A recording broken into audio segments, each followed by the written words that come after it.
အားလုံးပဲခရစ်တော်ရဲ့နာမ၌မင်္ဂလာပါချစ်တဲ့ညီကိုမောင်နှမတို့ကျွန်တော်အမှုတော်ဆောင်တွေအနေနဲ့ကျွန်တော်အမှုတော်ဆောင်ရတာတခါတလေမှာအလွန်အင်မတန်မှပဲစိတ်ပြက်အားငယ်စရာဖြစ်ပါတယ်ဘာဖြစ်လို့လဲဆိုတော့ကျွန်တော်ကိုယ်တိုင်ကအပြစ်သားဖြစ်တဲ့အပြစ်ရဲ့လွှမ်းမိုးခြင်းကိုခံရတယ်အပြစ်ကိုကျူးလွန်မြစ်တယ်အဲ့လိုချိန်မှာပဲကိုတုံတင်နေတဲ့အတင်းသူအတင်းသားတွေကလည်းအပြစ်ရဲ့လွှမ်းမိုးခြင်းကိုမရှောင်လွဲနိုင်ပဲနဲ့အပြစ်ထဲမှာချိန်ပန်များစွာကြာရှုံးသွားတာတွေရှိတယ်လို့ယုံကြည်လာမလို့ဖြစ်နေတဲ့သူတွေယုံကြည်ခါစသူတွေလည်းလဲကျသွားတာတွေခရစ်တော်ကိုဆွန့်ပစ်သွားတာတွေနောက်ပြီးတော့ခရိယန်တွေလည်းခရစ်တော်ကိုကြောခိုင်းသွားတာတွေခရစ်တော်ရဲ့နာနှုတ်ကပတ်တော်ကိုမနာခံဘဲနဲ့တမင်တက်ကျွန်တော်တို့စန့်ကျင်အသက်ရှင်နေတာတွေလည်းရှိပါတယ်အဲ့တော့တုံတင်တဲ့သူအမှုတော်ဆောင်တဲ့သူတွေနဲ့ဝမ်းနည်းရတယ်စိတ်ပြက်ရတယ်အဲ့ဒီချိန်တွေအတွက်အဲ့ဒီလူတွေအတွက်အဲ့လိုကြုံတွေ့နေရရင်အခုကျွန်တော်တို့လေ့လာမဲ့တိမောသေဩဝါဒစာအခန်းကြီး1အငယ်7ကနေ31မှာအငယ်20မှာဘုရားသခင်ကကျွန်တော်တို့ကိုရှင်ပေါလုအားဖြင့်ဒီလိုပြောနေပါတယ်ကျွန်တော်တို့ဘာပြောနေလဲဆိုတာကိုဆင်ခြင်ခွန်အားယူကြရအောင်တစ်ကနေ7ကနေ20ကိုကျွန်တော်တို့3ပိုင်းခွဲပြီးတော့လေ့လာ7ကနေ14အဲ့ဒါကတော့အဓိကအဖြစ်ကျွန်တော်တို့ဘာပြောနေလဲရှင်ပေါလုကဘာပြောပြီးလဲဆိုတော့အပြစ်သားလဲဘုရားသခင်ဂရုဏာတော်ကိုခံစားရရှိနိုင်တယ်ဆိုတာကိုကိုယ်တိုင်တက်တည်ခံပေးထားပါတယ်ကျွန်တော်မိတ်ဆွေအဲ့တော့7နှစ်မှာဆိုရင်ရှင်ပေါလုကသူ့ကိုခွန်အားနဲ့ပြည့်စုံတော်စေတဲ့ဘုရားသခင်ကိုသူကျေးဇူးတင်တယ်အဲ့တော့ဘာဖြစ်လို့လဲဆိုတော့ကိုတော်ကသူ့ကိုအမှုတော်ဆောင်လုပ်ငန်းခတ်ထိုင်းရန်တစ္ဆာရှိတဲ့သူအဖြစ်သတ်မှတ်ခံရတယ်အဲ့တော့သူတစ္ဆာရှိတာကတစ်သက်လုံးတစ္ဆာရှိလာလို့ခံထားတာမဟုတ်တစ္ဆာရှိလို့ဘုရားခင်ကသူ့အမှုတော်ဆောင်အဖြစ်ခန့်ခဲ့တာမဟုတ်ဘူးဘာဖြစ်လို့လဲ73မှာဆိုရင်ဂယုဏတော်ကြောင့်မို့လို့သူအမှုတော်ဆောင်မဖြစ်ခင်မှာရှင်ပေါလုကဘလို့လူလဲဘုရားသခင်ကိုငါဒီယခင်ကစော်ကားပြောဆိုတော်သူယေရှုခရစ်တော်ကိုကယ်တင်ရှင်မေရှိယကိုစော်ကားပြောဆိုခဲ့တဲ့သူဖြစ်တဲ့သူကညင်ဆဲတော်သူခရစ်တော်ကိုမိုက်ရိုင်းတော်သူခရစ်တော်ရဲ့ရှေ့မှာဒါပေမဲ့ဒါတွေလောက်ခဲ့တာကသူကယုံကြည်ခြင်းမရှိစင်ပါခရစ်တော်ကသူ့ကိုရှင်ပြန်ထမြောက်လာတဲ့ခရစ်တော်ကသူ့ကိုကိုထင်ရှားပြတာခဲ့တဲ့အခါမှာရှင်တန်နေเจ้าကိုအသက်ရှင်နေเจ้าကိုသူပြလိုက်တဲ့အခါမှာသူ့ရဲ့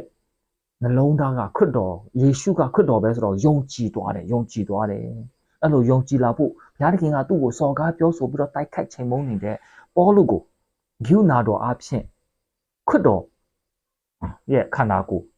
သူ့ကိုထွန်းလင်းစေခဲ့တယ်သူ့ကိုဖော်ပြခဲ့တယ်သူ့ရဲ့ရှေ့မှာရက်လာခဲ့တယ်ဒါကြောင့်မို့ရှင်ပေါလုအားဒါကြောင့်မို့အရင်ကျေးဇူးတင်တယ်ကျွန်တော်ထိုက်တန်လို့မဟုတ်ဘူးအပြစ်သားတယောက်အနေနဲ့လည်းဘုရားသခင်ရဲ့ဂိူနာတော်ကိုဒီလိုခံစားရပါလားဆိုတာကိုရှင်ပေါလုအရင်ပဲကျေးဇူးတင်ပြီးတော့အမှုတော်ဆောင်လုပ်နေတဲ့ချိန်မှာလည်းငါတော်လို့ငါတက်လို့ငါတီးလို့ငါပွဲတွေရထားလို့ငါနိုင်ငံခြားမှာသွားတက်ထားလို့ပေါလုမပြောပါဘူးဂိူနာတော်ကြောင့်မို့လို့ကျွန်တော်ကိုသက်စာရှိတဲ့သူအဖြစ်နဲ့တတ်မှတ်ပြီးလို့ကိုတော်ရဲ့ကျေးဇူးတော်ကိုအရင်ကျေးဇူးတင်ချီးမွမ်းတယ်လို့ရှင်ပေါလုကပြောပါတယ်အဲ့တော့14မှာကလည်းကိုရောရဲ့ကျေးဇူးတော်ဘလောက်ကြီးမားလဲခရစ်တော်ထဲမှာယုံကြည်တဲ့သူအပေါ်မှာ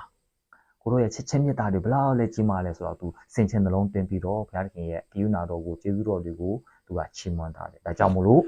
့ရှင်ပေါလုတက်တည်ခံတဲ့အတိုင်းပဲအပြစ်သားလဲဘုရားသခင်ဂိူနာတော်ကိုခံစားရရှိနိုင်တယ်ဒါကြောင့်မို့လို့ကျွန်တော်တို့ကိုယ်တိုင်ကလည်းဘုရားသခင်ဂိူနာတော်ကိုခံစားရရှိနိုင်တယ်နောင်တရဖို့တော့လိုတယ်ချစ်တော်မိတ်ဆွေနောက်ပြီးတော့မယုံကြည်တဲ့သူတွေဘလောက်ပဲစိုးညစ်ဘုရားသခင်ဂိူနာတော်ကိုခံစားရရှိမယ်ရှင်ပေါလုလို့ဒါပေမဲ့ဂိူနာတော်ကိုခံစားရရှိဖို့အင်္ဂလိပ်သတင်းကောင်းကိုတော်ကလာပြီးတော့ဖော်ပြတဲ့အခါမှာယုံကြည်ခြင်းနဲ့တုံ့ပြန်ဖို့လိုပါတယ်နောက်တစ်ပိုင်း15ကနေ19မှာကတော့ရှင်ပေါလုကပြောထားလဲဆိုတော့အဆိုးဆုံးအပြစ်သားလဲအင်္ဂလိပ်သတင်းကောင်းအဖြစ်ကယ်တင်ခြင်းရရှိနိုင်တယ်အခုနောက်လိုပဲဂိူနာတော်ကိုခံစားရပြီးတော့အမှုတော်ဆောင်လုပ်ခွင့်ရခဲ့တယ်ကျေးဇူးတော်ကြောင့်အခုလဲ15 16 19မှာဆိုရင်ပေါလုကပြောတယ်သူ့ရဲ့အပြစ်သားဖြစ်ခြင်းကဘယ်လောက်ထိဆိုးလဲဆိုရင်တော့သူကယေရှုခရစ်တော်ယေရှုဒီအပြစ်သားတို့ကိုကယ်တင်ရန်ဤလောကသို့ကြွလာတော်မူ၏ဟူသောစကားသည်တစ္ဆာစကားဖြစ်ပြီးအပြည့်အဝလက်ခံထိုက်သောစကားဖြစ်၏ထိုအပြစ်သားများထဲတွင်ငါသည်အဆိုးဆုံးဖြစ်၏ရှင်ပေါလုပြောတာကတမန်ကျမ်းစာနဲ့ခရစ်တော်လောကကိုလာတာအပြစ်သားကိုရှာဖို့ဖြောင်းမတဲ့သူရှာဖို့မဟုတ်ဘူးဘာလို့ဆိုတော့တယောက်မှမရှိဘူးဖြောင်းမတဲ့သူလာရှင်တယောက်မှတွေ့မှာမဟုတ်အပြစ်သားတွေပဲအကုန်လုံးကိုဘလောက်ပဲဝါကြွားနေဘလောက်ပဲဖြောင်းမတဲ့လို့ထင်နေတယ်ဘ ဘုရားသခင်ကိုဘုရားသခင်နေရာမှာမထားခြင်းအဲ့လိုကိုဖြောင့်မတ်တယ်လို့ထင်နေတာကိုယ်တိုင်ကိုယ့်ရဲ့အပြစ်ကိုမသိဘဲနဲ့အပြစ်သားဖြစ်နေခြင်းပါပဲ။ရှင်ပေါလုကလူတွေကဘလောက်ပဲအပြစ်တွေထဲမှာနှုံထဲမှာနှစ်နေခွတ်တော်ကအပြစ်သားတွေကိုလာရှာတဲ့အတွက်ကြောင့်မို့လို့ဆိုးရွားလွန်လာတဲ့သူကိုတော်မှာဘုရားသခင်ကကဲ့တင်ပေးခဲ့တယ်။ကိုတော်ကအရှင်ပြန်ထမြောက်တဲ့ခရစ်တော်ဖြစ်ကြောင်းကိုဖော်ပြခြင်းအဖြစ်အဲ့ဒါကိုသူယုံကြည်လက်ခံခြင်းအဖြစ်သူကဲ့တင်ခြင်းရခဲ့တယ်။အားကြောင့်မို့လို့ဒီလိုလောက်တာက16မှာဆိုရင်ရှင်ပေါလုပြောတာအလကားတက်တက်မဟုတ်ငါအပြစ်ပဲမဟုတ်ဘူး။ငါလိုမျိုးအပြစ်သားတွေအားလုံးကိုလေငါတလောက်ဆိုးတဲ့သူကိုတော့မှခရစ်နာတော်ခံစားစေတယ်ဆိုရင်ကဘာပေါ်မှာရှိတဲ့အပြစ်သားတွေအားလုံးဘလောက်ပဲဆိုကိုတော်ကမြင့်ငွေတဲ့တည်င်းကောင်းကိုယုံကြည်လက်ခံရင်ကဲတင်ပေးမယ်ကဲတင်ချင်းပေးမယ်လက်ခံပေးမယ်ဆိုတာကိုရှင်ပေါလုကအဲ့ဒါကိုတက်တည်ပြဖို့